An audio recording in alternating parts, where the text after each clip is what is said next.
ہارون ایک چھوٹا سا لڑکا تھا جو کراچی کے بیرونی علاقے کے ایک گاؤں میں رہتا تھا۔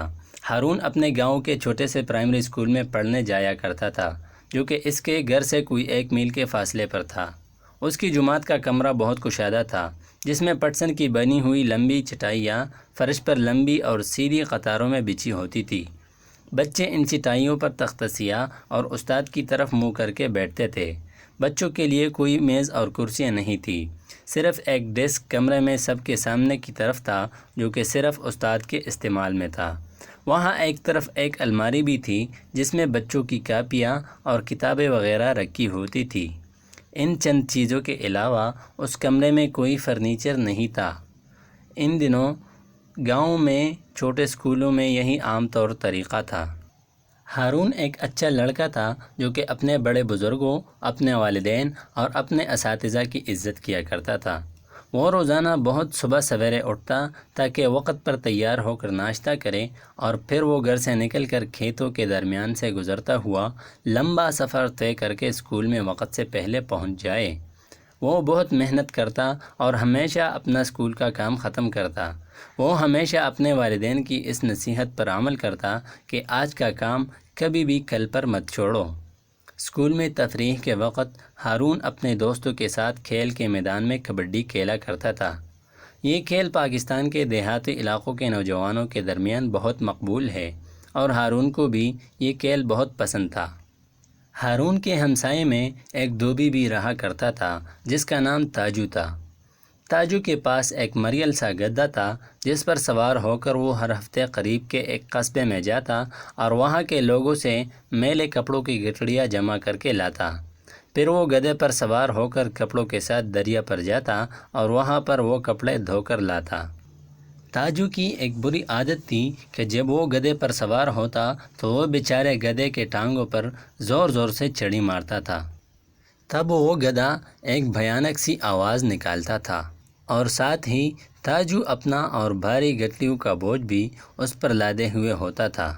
پھر شام کو وہ گدھے پر سوار دھلے ہوئے کپڑوں کو گٹھلیوں کو بوجھ بھی اس پر لادے ہوئے اس کی ٹانگوں پر چھڑی مارتا ہوا واپس آتا تھا۔ جب دھوبی پاس سے گزرتا تو ہارون اکثر گدھے کی یہ بھیانک اور غمزدہ آواز سنتا، اور گدھے کے بارے میں پریشانی کی وجہ سے وہ بچہ رات کو سو نہ سکتا۔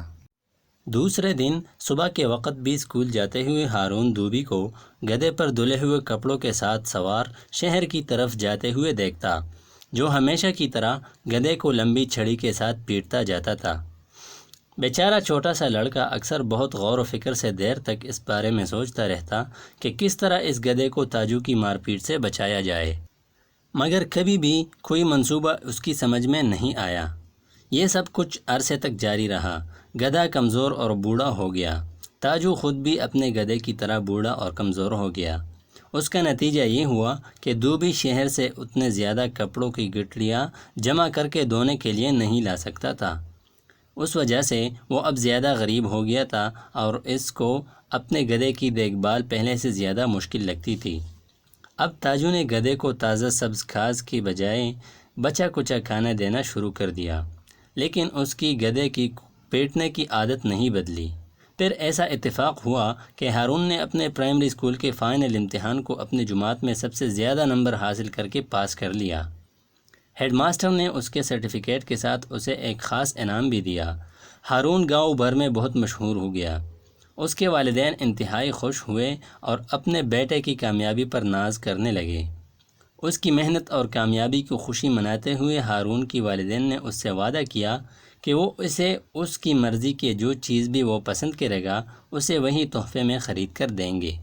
اسی رات کو جب وہ چھوٹا سا لڑکا اپنے کمرے میں سونے کے لیے گیا، اس کے کمرے کی کھڑکی کھلی تھی اور اسے اس بیچارے گدھے کی غمزدہ آواز تھوڑے فاصلے سے سنائی دے رہی تھی۔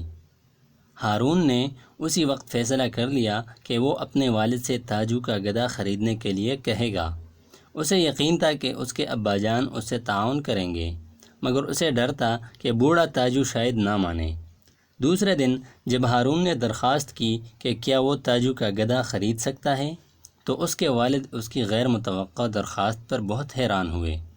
انہوں نے کہا کہ بیٹے، تاجو کے گدھے میں کیا خاص بات ہے؟ تم کوئی دوسرا جانور بھی پال سکتے ہو۔ لیکن ہارون نے کہا، نہیں ابا جان، میں تاجو کا گدھا ہی حاصل کرنا بہتر سمجھتا ہوں۔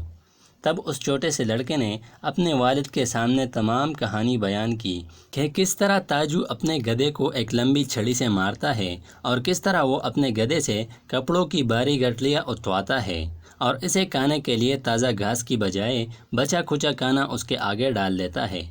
ہارون نے اپنے والد کو وضاحت کر کے بتایا کہ کس طرح وہ عرصے سے بیچارے گدھے کو اس کو سخت ظلم سے بچانے کی خواہش رکھے ہوئے تھا۔ اس کی داستان سننے کے بعد اس کے والد اپنے بیٹے کے لیے اس بوڑھے گدھے کو خریدنے پر راضی ہو گئے۔ اس طرح دوسرے روز صبح ہارون اور اس کے والد تاجو سے ملنے گئے اور انہوں نے دوبی سے پوچھا کہ کیا وہ اس کا گدھا خرید سکتے ہیں۔ تاجو کو اس درخواست پر بہت تعجب ہوا۔ تب وہ سوچنے لگا کہ اس کا گدھا کتنا بوڑھا اور کمزور ہو چکا ہے اور اسے کھلانا پلانا اور اس کی دیکھ بھال کرنا اب کافی مشکل ہو گیا تھا۔ پھر تاجو اپنی قیمت حاصل کرنے کے لیے کچھ دیر بحث کرنے کے بعد اپنے بوڑھے گدھے کو باپ بیٹے کے ہاتھ بیچنے پر راضی ہو گیا۔ ہارون اور ابا جان گدھے کو اپنے ساتھ ہی گھر لے آئے اور اسے اپنی گھر کے پیچھے بہت بڑے صحن میں آزاد چھوڑ دیا۔ انہوں نے بوڑھے گدھے کو کھانے کے لیے تازہ گھاس بھی دی اور انہوں نے وعدہ کیا کہ آئندہ اسے کبھی بھی کپڑوں کی باری گٹھڑیاں نہیں اٹھانی پڑے گی اور نہ ہی کسی لمبی چڑی سی مار کھانی پڑے گی۔ ہارون نے ہمیشہ گدھے کی دیکھ بھال کی پوری کوشش کی اور باوجود اس کے کہ وہ گدھا بہت ہی بوڑھا تھا مگر وہ جلد ہی طاقتور اور صحت مند ہو گیا۔